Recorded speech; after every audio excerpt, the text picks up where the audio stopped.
Our discussion today is on the Near East, or what can also be called Mesopotamia. Now, if you talk to a Near Easternist, they'll tell you that pretty much you can use either of these terms. Mesopotamia is the more old school term, we might say. It derives from Greek, from this idea of the land between the rivers. So if you look at your map, you'll notice you have two rivers, the Tigris and the Euphrates. And so Mesopotamia refers to the land between those two rivers, essentially. And that was very, very fertile land. So you'll notice that this area is called the Fertile Crescent as well. And why was it fertile? It was fertile because you had this yearly flooding that would occur, this inundation of the water that would flood into the region and then recede. If you know anything about agriculture, you know this is how good agriculture is founded through flooding that leaves behind what we call silt, which is a very rich organic material. So the silt would be flooded into this region through that yearly inundation or that flooding that would happen annually. So the Fertile Crescent idea, right? This is the land between the rivers, right? And again, very fertile land that was often fought over. So one of the things we often talk about this region is that there's often a lot of conflict, right, in this region. Back then, it was about agriculture. Today, it's about something like oil. So there's always been a lot of tension in this region. If you look at the subgroups on your vocab sheet of who lived here, right? This is the most extensive list of subgroups, right, that you're going to run into is in our study of the Near East, right? So keep that in mind. And again, Mesopotamia is more the old school term. The Near East is more so what you would hear someone say today as an art historian. So when I'm talking about these cultures, right, I would say the Near East. We're going to discuss the Near East. But again, knowing both terms is, I think, vital to understanding the discussion, right, of this region. If you look at a lot of the flags of this region, you might notice that they have crescents used in their flags. And again, that derives from the history of this region and the idea of the Fertile Crescent. You see a lot of crescents. You also see a lot of stars. Stars are usually references to Islam, which is the prevalent religion in this region. This is the flag of Turkey. I went to Turkey a couple years ago, and so here I am out cruising the Bosphorus and decided to take a little snap, right, of the flag, and then later thought, yeah, that would work well in lecture, to talk about the idea of the crescent symbology and how it works from, again, the sort of naming of the region, right, to the present day. Now, when I talk about cultures with you guys, I always make sure that I discuss their creation stories because I think it's really important to understand where these people thought they came from. Like, how did they define or explain themselves? Because within our creation stories, I always say there's sort of a sense of, what came first, the chicken or the egg? Because often, if you study these stories with historic kind of bent, you'll notice that it seems that they often incorporate things they wanted or needed, things that made sense to them, things that they relied on as part of their creation mythology, let's say. So, how do they craft the beginning of their world, right? How do they describe it in their creation stories? In the Near East, they talked about this idea of the waters that they personified into these gods. So, you see the god Apsu and the god Tiamat, one representing the idea of the sweet waters and one representing the idea of the bitter waters. Notice that there are two rivers in this region, the Tigris and the Euphrates. So to me, it's always like, oh, how convenient that there's two rivers. And this idea of the mingling of the rivers, in a sense, creating offspring through the other gods that are created, but also the idea of just creating the world that becomes here.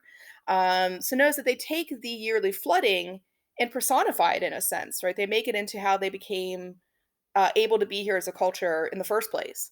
So you see that a lot in mythology. Now, I also use the discussion of these gods to talk about our idea of gender stereotypes, right? And then, how that may not be, accurate.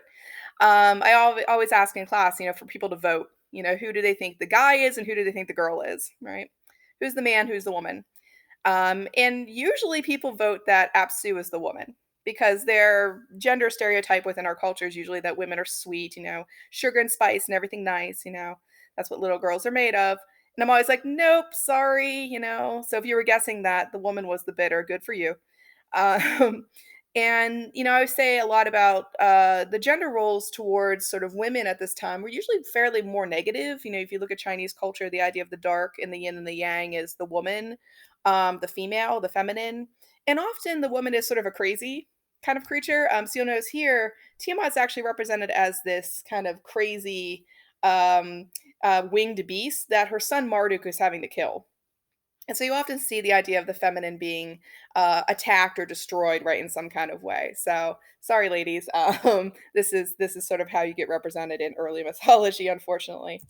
The descendants of Apsu and Tiamat you see listed here. Now, I don't really care about you knowing each of these gods, like identifying them. That's not why I'm showing this to you. I'm showing this to you to have you think about what they actually represented. Look at things like silt, earth, sky, mud. What are these things? They're what we call the elementals. They're the things around you in your life that you rely on to survive. You need the sun shining in the sky. You need the earth to be fertile so you can plant and grow things.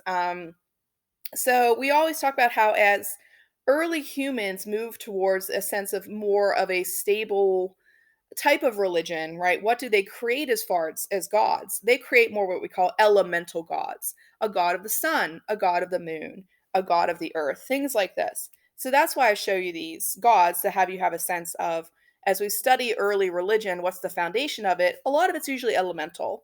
It's about the wind, the sky, the sun, the earth, the moon. It's the things around you that you can't live without as a human. So keep that in mind as we move along as well. The why do these people become a culture, right? Why are they now civilized? Well, there's one very important invention that they create. Go back and look at prehistory. What did they not have? They didn't have writing. So the Near Eastern people, they create writing, cuneiform that you see here. And cuneiform is a pictographic system.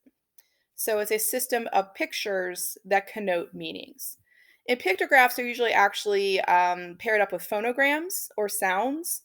We'll talk about that a little bit more when we get to our discussion of Egypt and talk about hieroglyphs, because it's a lot easier for me to represent it there than to represent it here.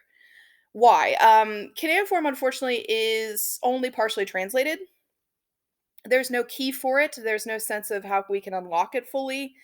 And I'm no linguist, but what I've studied of the linguistics here is that there's really just no stable system for us to unlock this language. A lot of what they've done to unlock it is use later documents, so things in Greek, other languages that we already know, to go back and kind of like, reverse engineer it. But we don't really have a proper key. Why we can talk more about hieroglyphs when we get there is that there is a key, there's the Rosetta Stone. So there's a lot more we can do with unlocking that language and talking about it. But these are pictographic systems. They're not like the system that we're used to. We're used to a phonetic system. Unless, you're Japanese or Chinese, then you're very comfortable with a pictographic system. But again, teaching to an American audience, I'm usually dealing with a phonetic audience that we put sounds together to make meanings to make words, to make words to make meanings, sorry. But the sense of pictograms, why they would have used them, we believe, is because to them, pictures were more obvious, made more sense. To connote meaning through a picture to them, they were like, yeah, that makes some sense to me. Because I always say, why do I love art history? I love it because pictures are a visual language that you can use to communicate with anyone. Doesn't matter whether you're fluent in their local dialect. If you can draw them a picture and they can understand it, you're like, oh, okay. So, it makes perfect sense to me that early language was pictographic as well, because again, that's what have made sense to these people, what they would have thought, could be most easily rendered and most easily understood. But this changes the game because now we can write down our stories and we can speak about ourselves, right? We can tell our history through time to those who come after us. And unlike with prehistory, we don't have to do as much guessing here. But, again, a lot of these records are incomplete. So the guessing game in some ways does still continue.